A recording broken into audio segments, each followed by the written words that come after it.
Hello everyone, thank you for joining us for this next video in which we are discussing today how to specifically analyze an example of discourse information.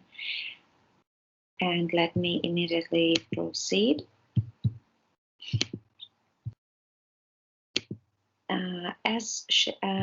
In the previous video released by my colleague Dr. Adam Mastandre, he introduced you to the topic of unexpected death of a famous boxer, Marvin Hagler.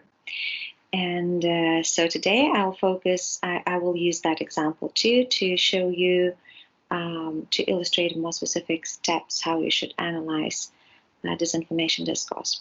However, I want to remind you very quickly that there are 4 major steps of how you are analyzing disinformation discourse. Step number 1, you have to come up with a topic of your interest, and after you decided on your topic, and as mentioned before, I'm using an example provided by my colleague Dr. Adam Mastandre, an example of unexpected death of famous boxer Marvin Hagler. And when I decided on my topic, or I'm interested in that, I need to collect my data sample, and this is step number 2. And to collect my data sample, I decided for this specific case to analyze one article that was published in Daily Mail Co. UK, and also to analyze readers' comments as a follow-up to this article. And this article was so popular that over 900 people commented on that. It's up to you what you decide to analyze. Either you decide to analyze the article and the comments, or you can find the article and only focus on the comments and to see how disinformation discourse can be disclosed while analyzing only users' comments. And I have an example for you right here, how I collected my data sample. In this specific case, I went to the website on Daily Mail Co. UK and copy-pasted an article to the Word file, and it is essential to copy-paste it so that I can see how many words this article contains. And this article contains 1,178 words. And I needed for my deeper analysis to proportionally measure how frequent disinformation discourse markers are in comparison to the total number of words. And I also, for today's example, I collected 30 readers' comments as a follow-up to the same article, 30 comments out of 976, and these 30 comments are totaling 1,317 words. And as mentioned, don't forget to copy-paste your samples onto the Word file so that you can code your data sample in the further step and also see how many words these sources contain. And after I copy-pasted my text onto the Word file, I'm ready to proceed and move on to the next step, which is making a word cloud. Making a word cloud is essential as it helps you to see what are the keywords, what are the most frequent words in the article that you choose for analysis, and whether these keywords can encourage people to get involved in disinformation discourses. And as you can see here, I have already the word cloud, which was generated at the website, which is free of charge to use. And you can find this website reference link to this website on the worksheet I prepared for you, which is right here, and www.wordclouds.com. And when you go to this website, you let me demonstrate what you do. When you go, this is already, you can see on the website, I generated the frequency list by inserting the file or copy-pasting the text into the file section. And we can clearly see that the article can lead to a certain kind of conspiratorial thinking, because the most frequent words are, first of all, as follows: reference to the famous boxer himself, and also we have mentioning of his family, and also we have reference to vaccine, which is as frequent as all the other important words in the article. Also reference to his death, fighting, so, and family. So all these words which can make people more engaged and can lead to a certain controversy, which we will test later. And I close now my generated frequency list, and here you see my word cloud that I generated by clicking on the file section and either copy pasting the text that I need, or opening MS Office document which I have as I copy pasted the collected data sample onto a separate Word document. And after that, when you're ready with your word cloud, you can proceed to your next step, which is precisely step number 3. And step number 3 is related to coding. This is the most exciting step you will get involved in. You copy pasted your text onto the Word file, and now you're ready to code your text for semantic conspiracy markers. I just would like to quickly remind you of these 4 markers that we're offering to you.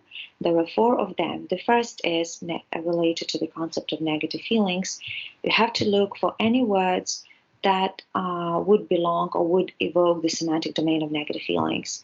And I have a few examples for you here right in this box. And they are such as aggression, anger, confusion, hate, rage, fear, death, nervousness, emotional, negativity. Any synonyms you come up with here, you code, highlight, and mark them for the semantic mark of negative feelings. The second mark is the mark of distrust, and it's a semantic field which deals with users' disappointment because of deception they experienced, or this is how they perceive the case. And also there is a lot of reference to suffering, and also dominance, which is oppressive to them, certain hierarchies that lead to a lack of trust. Any reference to these cases or concept, you mark them as distrust. And the next semantic mark is that of personal values under threat. So you have to look for words or phrases that would refer to any kind of personal values that are being threatened. By personal values, I mean personality, family, friends, individual health, home, independence, occupation, religion, anything within these semantic domains. And finally, the last but not least is the semantic mark of an external enemy. And we look for a referent to which people put blame for all their misfortunes, or what is happening right now, or why they feel deceived or in suffering. And there can be different external enemies people can refer to, such as banking, business sector, government, internet, and many others. So you analyze your data sample and try to see what these references are. And in my worksheet that I prepared for you, you can see in table number 2, which I would ask you to fill in with your coded examples, so that you can clearly see how these semantic categories are linguistically realized. So you would take a look at the negative emotions for my 30 comments that I analyzed for you. So there are overall 8 cases I came up with, and there is reference. So let's take a look. Terrifying, dire, reference to death, unexpected death, still alive now. We have also reference to almost dead. Also, the concept of distress is realized through such language use as no evidence that these vaccines are safe, word trickery, nothing but word trickery, always failed, vaccines always failed, adverse reactions haven't shown themselves yet, warning to everyone, government, do not know. And also, I would like to draw attention to the fact that some of the examples can belong to a few categories, like we have this reference to unexpected death, but also there is a term of group speak, which I label also as the concept of distrust. And we know it's another prototypical category for Orwellian concept of doublespeak. So to say, you cannot trust. It's a group speak. They're hiding from us, or they're speaking the language to hide from us the truth, so to say. And personal values under threat, I came across such references as friend, neighbors, colleagues still alive and they're threatened. Also, fertility factor was mentioned, and pregnant women and persons' fertility. And finally, external enemy. In my 30 comments I analyzed, there was reference to the government. They told us, this is also reference to the government. And another enemy was vaccine, the second dose of the vaccine that is a killer for the people. And when I analyzed my 30 comment, I calculated the overall frequency of each of the semantic marker and how frequently it is realized. And I came up with 8 instances for negative feeling, 62 for distrust, 19 for personal values under threat, 11 for external enemy. And this also helped me to realize that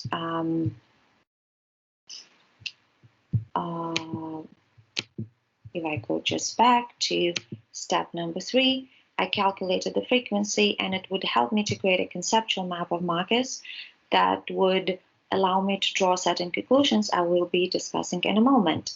And in my conclusions, when I identify the most frequent marker, I can try and think about how the semantic marker can be related to the engagement factor. And so, as you can see here, just again, the data coding example, we code a single word and see every word which can refer to the category of disinformation discourse and how many words are used to refer to that category. And we just calculate these words. And as shown in my worksheet, I came up after the analysis of 30 users' comments, I came up with the following results. There were 8 references to negative feelings, 62 references to distrust, 19 references to threatened personal values, and 11 references to external enemy. And now I have to think about the motives or the factors that might be leading people to this kind of state, which, and as we see, the most prevalent is distrust, 62 units. And I would relate distrust to social and political factors that might contribute to the fact that people get engaged into this kind of disinformation. As based on that, I can draw some tentative conclusions as based on the analysis of my 30 comments. So the first feature that can be observed is that there is evidence for declining social and political trust. And this is realized by presenting vaccination as a threat to life, and in particularly the phrase of unexpected death, which can also tentatively indicate possible conspiracy by elites, though I had very little evidence for that. So I would need to enlarge my scope, my data scope, to see whether this idea can be further supported. And also I came up to another idea, which was not very prominent, but I found certain features of that people also contribute this media, they blame media very indirectly, very implicitly for certain misfortunes in their society. So to say, media contribution to conspiracy narrative, if you remember this phrase of group speak, how unexpected death, reference to unexpected death as well here. However, these two, with a question mark ideas, they have to be further tested because there was no significant marking for that. As we remember, just a few instances, while declining social and political trust was very frequently realized, 62 instances of that. I hope this presentation of this example was useful for you.